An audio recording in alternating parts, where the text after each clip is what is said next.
महात्माओं ने बारंबार नमन है। उपस्थित सदगुरु के सद्भक्तगण जो मनुष्य शरीर का कर्तव्य है कर्म करने हेतु पधारे हैं, जब तक से गुरुओं की नगरी माछवाड़ा साहब में आप लोग हाजिरी लगा रहे हैं गुरु महाराज के सानिध्य में। बड़े सौभाग्य की बात है सज्जनों, आज का महत्वपूर्ण दिन है जो कि त्रेता युग के अंतिम में भगवान श्री राम का अवतरण हुआ था इस धरातल पर, भारत भूमि में। इस भारत भूमि में जन्म लिए थे संसार को कल्याण करने के लिए, संसार के मानव को उद्धार करने के लिए। अभी सुनत जब ते राम प्रताप खगेसा, उदित भयो अति प्रबल दिनेशा। जब से वह राम का प्रताप अनिकास हो गए हैं, तब से तीनों लोगों में प्रकाश फैल रहा। बहुतों को सुख हुआ, शोक मिट गए। कौन सा प्रकाश होना? एक तो जैसे यहाँ पर दीप ज्योत प्रज्वलित किए हैं सज्जनों, एक तो यह ज्योत से शिक्षा मिलती है, जैसे बाहर में प्रकाशित हो रहा है, ठीक उसी प्रकार से अपने अंतःकरण में भी ज्योत प्रकाश को प्रज्वलित करना चाहिए। ठीक उसी प्रकार से प्रज्वलित करना चाहिए मनुष्य को। वह ज्योत वह प्रकाश कैसे फैलेंगे, कैसे प्रज्वलित होंगे, इसके लिए ध्यान करना पड़ेगा, गुरु से जुक्ति लेना पड़ेगा, मंत्र लेकर के जप करना पड़ेगा और पंचशील पाप को परित्याग करना पड़ेगा।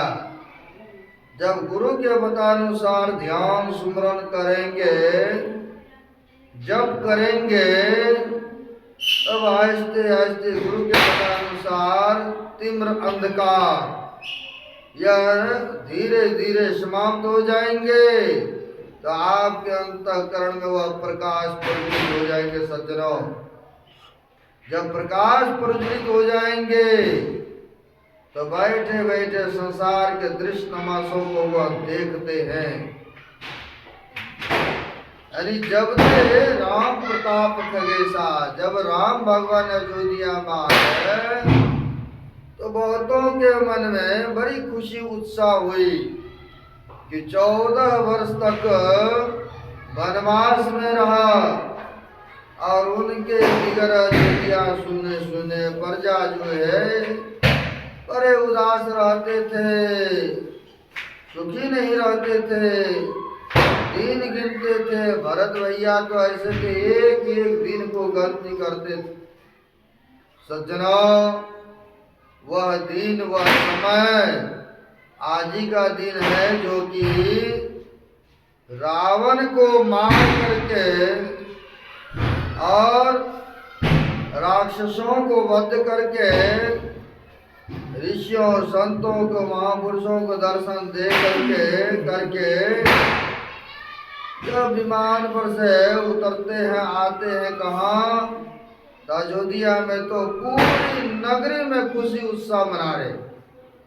जैसे आज का दिन देखिए, ज्योत जगा रहे हैं, प्रज्वलित कर रहे हैं, सब जगह ज्योत जगा रहे हैं, लोग पटाखे छोड़ रहे हैं, खुशियां मना रहे हैं। कितने को तो पता भी नहीं होगा आज क्यों ज्योत प्रज्वलित कर रहे हैं, क्यों पटाखे छोड़ रहे हैं। जो आध्यात्मिक ज्ञान को नहीं जानते होंगे उनको पता नहीं है।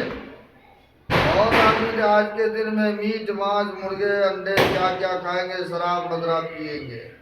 आज के सुख के दिन में लोग ना जाने गलत गलत कामों को करते, ना जाने ऐसे अनाप शनाप कर्तव्यों को कर रहे हैं। आज के सुख के दिन में कितने आदमी आज के दिन में जुआ खेलेंगे, कितने मदरा शराब पिएंगे, यानी अनाप शराब कर्मों को करेंगे शुभ के दिन में। लेकिन जो सज्जन होते हैं, जो सत्संगी होते हैं, जो धर्मपरायण जीवन व्यतीत करने वाले होते हैं, वह धर्म काम करते हैं, पुण्य कर्म करते हैं। सबको करना चाहिए धर्म काम, पुण्य काम, क्योंकि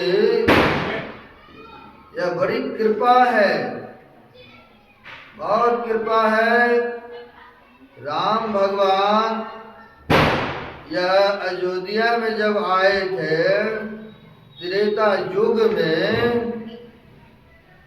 हम लोग तो थोड़े दिन ही आयु होते, वह पता कितने वर्षों तक रहे थे? वह 11,000 वर्ष तक जीवित रहे थे संसार में। 11,000 वर्ष तक यह संसार में रहे, शरीर में रहे, रह करके संसार के लोगों को ज्ञान शिक्षा देते रहे। सज्जनों, कहते हैं जब जब होए धर्म की हानि, तब तब भगवान का आगमन होते हैं। जब संसार में बड़े दुराचारी अत्याचारी होते हैं, तब भगवान का अवतरण हुआ करते हैं।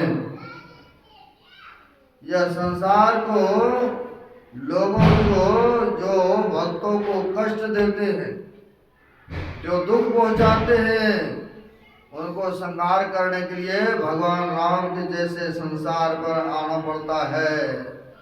और वह जो राक्षसी वृत्ति है, जो दुराचारी है, अत्याचारी है, उनको वध करते हैं, भक्तों को सुखी करते हैं। वही राम भगवान किनके घर में? मानु और शत्रुपा के घर में। यानी पहले जन्म में मानु और शत्रुपा बड़ी तपस्या करी थी उन्होंने। भगवान विष्णु प्रसन्न हो गए थे, प्रसन्न हुए, कहा वरदान मांगिए। वरदान मांगने के लिए उनको तो आत्म कल्याण के लिए मांगना चाहिए, लेकिन उन्होंने मांग किए कि आपके जैसे हमें पुत्र हो। कहा इस जन्म में तो संभव नहीं है। कहा त्रेता युग में हम आपके उदर से जन्म लेंगे, आपके उदर से जन्म लेंगे, फिर हम आपका पुत्र बनेंगे। वही कौशल्या माता बनी थी और वही राजा दशरथ थे। जब इतिहास पढ़ेंगे तो पता चलेगा। वही बने थे, उन्हीं के घर में भगवान श्री राम अवतार लिए थे और 11,000 वर्ष इस संसार में रहे थे। देखिए, संसार को ज्ञान देते रहे। इसलिए सज्जनों कहते हैं कि जिनके अंदर में वह प्रकाश प्रज्वलित हो जाते, जब ते राम प्रताप खगेशा उदित भयो अति प्रबल दिनेशा, पूरी प्रकाश रहोती लोका बहुतन सुख बहुतन मन शोका। यानी जिनके अंतःकरण में प्रकाश हो जाए तो कहते हैं जो शोक रूपी काम, क्रोध, लोभ, मोह, ईर्ष्या, द्वेष, यह खट विकार है, सब नष्ट हो जाते। जैसे ज्योत जगाए, प्रकाश हुआ और अंधकार समाप्त हो गए कि नहीं? समाप्त हो गए, अंधकार को खोजने के बाद भी नहीं मिलते हैं। ठीक उसी प्रकार से ध्यान साधना सुमरण करने से अंतःकरण अंधकार जो है वह सफाया हो जाता है, तिमिर समाप्त हो जाते हैं। प्रकाश इसके अंदर में हो गए बैठे हुए संसार को देख लेते हैं, संसार की तमाशों को देख लेते हैं। इसलिए सज्जनों, हम लोगों को सदगुरु के बताए अनुसार ध्यान भजन सुमरण करना चाहिए, शराब कबाब से दूर रहना चाहिए, चुगली निंदाओं से दूर रहना चाहिए, किसी का दिल नहीं दुखाना चाहिए। राम भगवान तो सब में रमण करने वाले हैं, सर्वव्यापक हैं, सब जगह हैं। हमारे सदगुरु महाराज कहते हैं सब में व्यापक, सब में न्यारा, सब घट एक ही राम हो राम। सब में व्यापक है और सबसे न्यारा भी हुआ राम है सज्जनों। इसलिए ध्यान भजन सत्संग कीजिए, सुमरन कीजिए। यही थोड़ा सा आप सबों की सेवा में आज के दिन में मैंने रखा। आज के बड़े महत्वपूर्ण दिन है, आज शुभ दीपावली है, सबके लिए शुभकामना है, मंगल कामना है, सबके ऊपर सदगुरु की कृपा बना रहे, यही आप सबों की सेवा में रखा। बोलिए प्रेम से श्री सदगुरु